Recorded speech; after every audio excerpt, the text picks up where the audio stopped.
Hello, I'm Orestria, a goth girl in Japan, and I watch way too much anime. But I know that most of you are sane and don't watch every show in this season, and so you might be missing a hidden gem. This season, fantasy lovers are really eating. Shit, that's a Dungeon Meshi pun, isn't it? We have Dungeon Meshi, Souzou no Frieren, Apothecary Diaries, all eating up the fantasy oxygen. But did you know there is another great fantasy show this season? It's called Saijaku Tamer.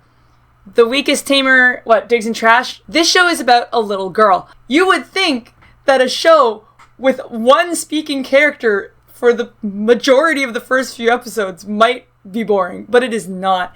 This is easily as good as Apothecary Diaries, just a very different vibe. This is the comfiest show about a child abandoned and kicked out of their village you're ever gonna see.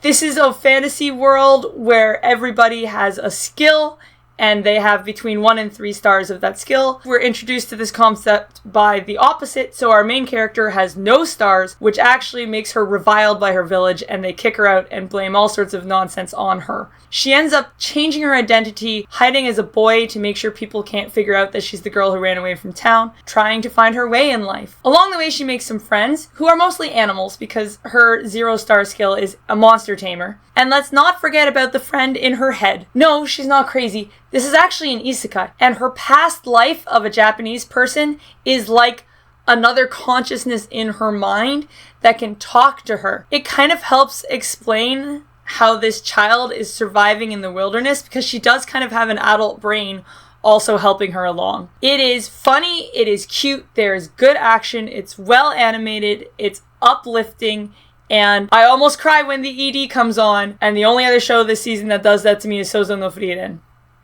Check back soon for my seasonal preview for spring 2024, and Lord knows when my fall video is going to be done because I keep recording and editing other things instead. See you next time. Bye-bye.